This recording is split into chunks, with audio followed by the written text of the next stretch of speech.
प्यारे भाइयों, कैसे हो सभी। आशा करता हूँ मेरे प्यारे भाई सभी अच्छे होंगे और अच्छे से मेरे भाई क्या है पढ़ाई कर रहे होंगे। तो मेरे प्यारे भाइयों, आज हम इस वीडियो में प्रश्नावली 10.1 का क्लास 10th का क्वेश्चन नंबर 3 को सॉल्व करेंगे। आइए मेरे भाइयों, देखो क्या दिया है। पहले देखो हल, आप क्वेश्चन को पढ़ेंगे समझेंगे फिर हल करेंगे। 5 सेंटीमीटर त्रिज्या वाले मेरे भाइयों एक वृत्त कह रहा है 5 सेंटीमीटर त्रिज्या वाला। तो मैं तो मेरे भाई मार्कर से बना रहा हूँ, तो ऐसे बना रहा हूँ, प्रकार चल नहीं सकता इस पे। तो आप क्या करोगे, प्रकार की नोक को सीधे ऐसे सामने प्रकार की नोक को रखोगे और उसमें पेंसिल होती है ऐसे घुमाओगे तब वृत्त बनाओगे। ठीक है, तो ये क्या कह रहा है 5 सेंटीमीटर त्रिज्या, ये केंद्र हो गया, ओ केंद्र मान लो, ओ केंद्र हो गया ये।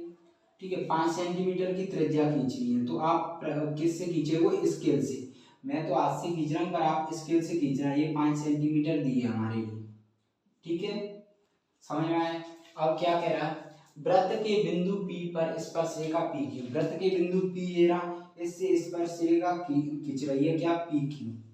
ये PQ स्पर्श रेखा खींच दी, फिर इससे क्या हो रहा है आगे, ओ केंद्र O से जाने वाली एक रेखा जा रही है जो बिंदु Q पर मिल जाती है। बिंदु O से केंद्र से एक रेखा जा रही है जो बिंदु Q से मिल जाती है केंद्र से जाकर। ठीक है, ये मिला दी। अब क्या कह रहा है, मिलती है OQ 12 सेंटीमीटर, तो OQ है ये 12 सेंटीमीटर दिया है। अब हमें निकालनी क्या है मेरे भाइयों, हमें निकालनी है PQ, इसकी लंबाई। अब देखो हमने मेरे भाइयों हल लिखोगे तो हम जानते हैं, क्या जानते हैं मेरे भाई की, यहाँ पर ये जो जो त्रिज्या है वो स्पर्श रेखा पर क्या लंब होती है, तो ये समकोण त्रिभुज बनता है। हमने प्रूव किया था 10.2 से।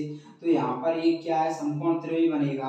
तो समकोण त्रिभुज कौन सा बनेगा, OPQ। तो समकोण त्रिभुज OPQ में हम क्या करेंगे, समकोण त्रिभुज OPQ में आप जानते हो लंब, ये लंब है, इसके सामने की भुजा कर्ण होती है, तो ये हमारा कर्ण हो गया।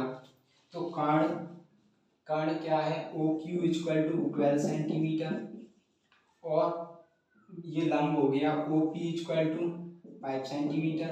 हमें निकालना क्या है, आधार।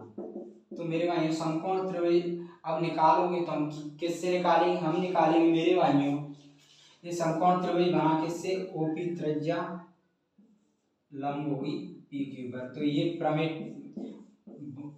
लिख सकते हो आप 10.1 से। ठीक है, इससे समझ में आसानी से आया है।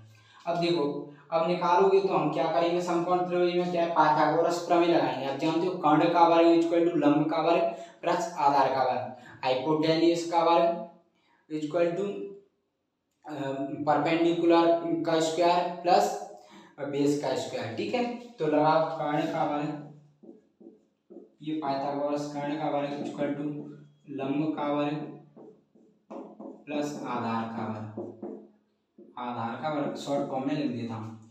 अब देखो कर्ण का वर्ग इक्वल टू ये क्या होगा, यहाँ पे लिख दो पाइथागोरस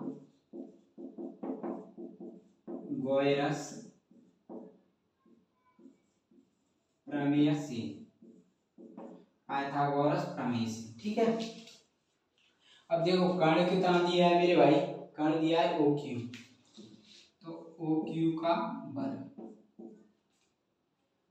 इक्वल टू लंब OP का वर्ग प्लस PQ का वर्ग। अब हमें देखो निकालना क्या है, आधार। तो हम क्या कर सकते हैं, आधार निकालेंगे तो आधार कौन सा, PQ निकालना है ना हमें। तो क्या करेंगे, OP को इधर ले आएंगे तो PQ इक्वल टू आ जाएगा, तो OQ का वर्ग माइनस OP का वर्ग इक्वल टू हो जाएगा PQ का वर्ग। यही तो हमें निकालना है PQ। तो अब क्या करोगे, OQ की वैल्यू रख दो, क्या है 12 सेंटीमीटर, 12 का स्क्वायर माइनस OP का 5 का स्क्वायर इक्वल टू ये हो जाएगा PQ का और स्क्वायर। अब इतना सभी भाइयों को समझ में आया होगा। अब क्या करोगे, आइए देखते हैं आगे। देखो 12 का स्क्वायर कितना, 144 माइनस कितना हो जाएगा 25 इक्वल टू PQ का वर्ग। ठीक है, अब क्या होगा, ये आ जाएगा 119। अब मेरे भाइयों दोनों और क्या है, वर्गमूल ले लेते हैं, स्क्वायर रूट। तो स्क्वायर रूट इधर लिया, इधर लिया, दोनों स्क्वायर रूट लोगे तो ये देखो रूट 119 के कोई फैक्टर तो बनेगा नहीं, तो ये रूट 119 ही हो जाएगा। ये यहाँ से बाहर निकलेगा तो पी क्यू हो जाएगा।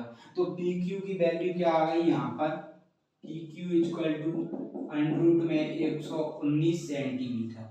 तो यही हमें काम आता है 119 सेंटीमीटर, मतलब ये वाला करेक्ट हो जाएगा। ठीक है, तो मेरे भाइयों आशा करता हूँ ये क्वेश्चन आपको समझ में आया होगा।